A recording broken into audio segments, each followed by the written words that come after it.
今日嚟到釀造術入門嘅基礎班甜酒釀，因為佢用嘅工具比較少，成功率會比較高，適合喺屋企做釀。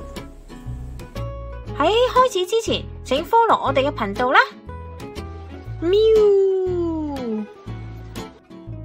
好多時聽到釀造都會分為釀酒或者釀醋，其實釀酒同釀醋選擇嘅原材料同埋處理大致相同，經由不同嘅酶種微生物同不同嘅釀造時間同埋條件。不過今日只係入門班，方法都比較簡單。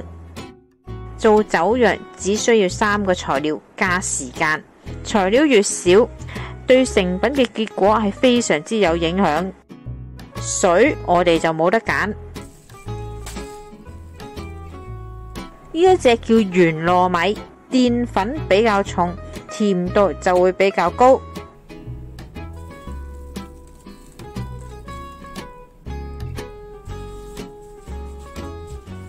平時我哋愛嚟做飯團，反而就係長糯米。比較易記呢，就係長糯米愛嚟做鹹，玄糯米愛嚟做甜。但係以上呢，都只不過係參考數，米嘅新舊、品種同存放方法呢，都會影響嘅吸水量。講玄糯米，梗係嚟個酒曲啦。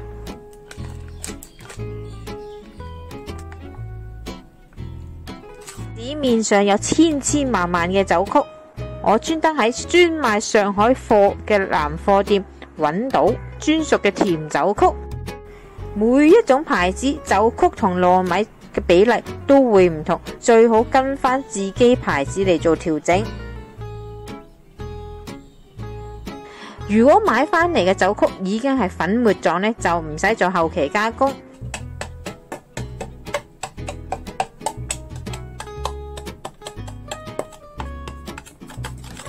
再洗米2次。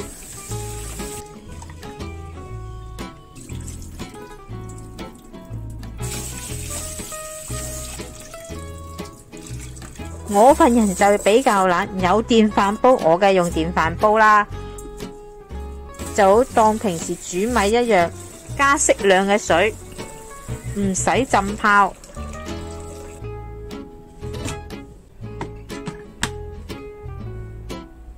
如果係隔水蒸糯米，糯米係需要先浸泡8小時，再隔水大火蒸30分鐘。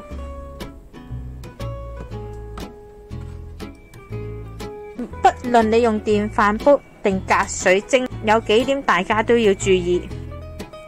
糯米一定要完全蒸熟，唔可以有生嘅糯米，唔可以有鍋巴，過乾同過稀都係唔得噶。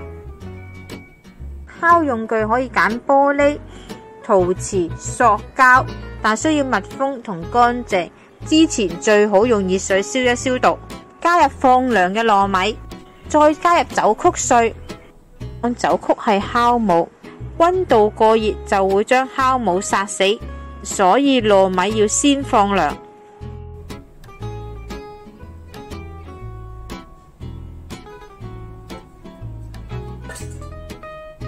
輕力將酒曲同糯米撈勻。蒸飯覺得水落得比較少，都可以落返一啲溫水。缸底開始有啲濕潤就要停手。混合推平，唔好壓實，只係將表面刮平。中間留返眼仔，可以清楚觀察每日出水嘅情況，同埋可以增加米粒中嘅透氣性。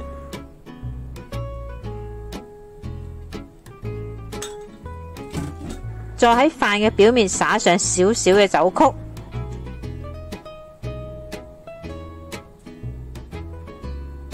芒上保鮮紙，防止異物入侵。發酵溫度大概30度左右。夏天嘅時間呢會比較短，大概3至5日。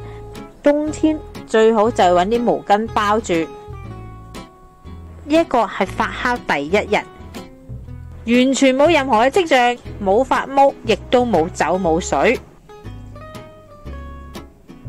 仲會有啲氣泡嘅出現。代表酵母喺度呼吸緊啊。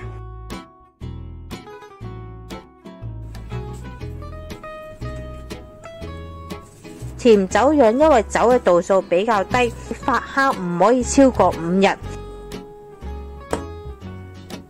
否則味道就會變酸。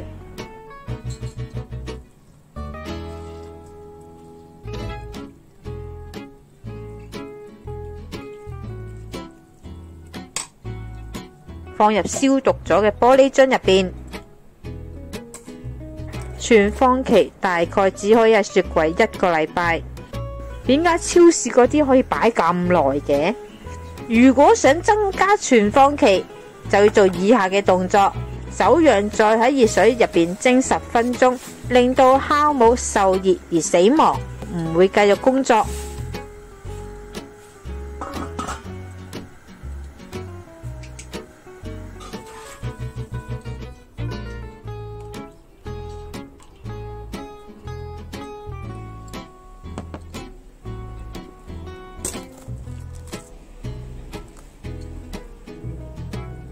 甜酒釀非常之易做，只需要係時間同埋你嘅愛心。不如就嚟做甜酒釀試下啦。今日嚟到呢度啦，詳細嘅食譜我哋會擺落 Facebook 嗰度，有興趣嘅大家可以去睇一睇。請 like 我哋嘅 Facebook 同埋 YouTube，以便獲得更多嘅資訊啦。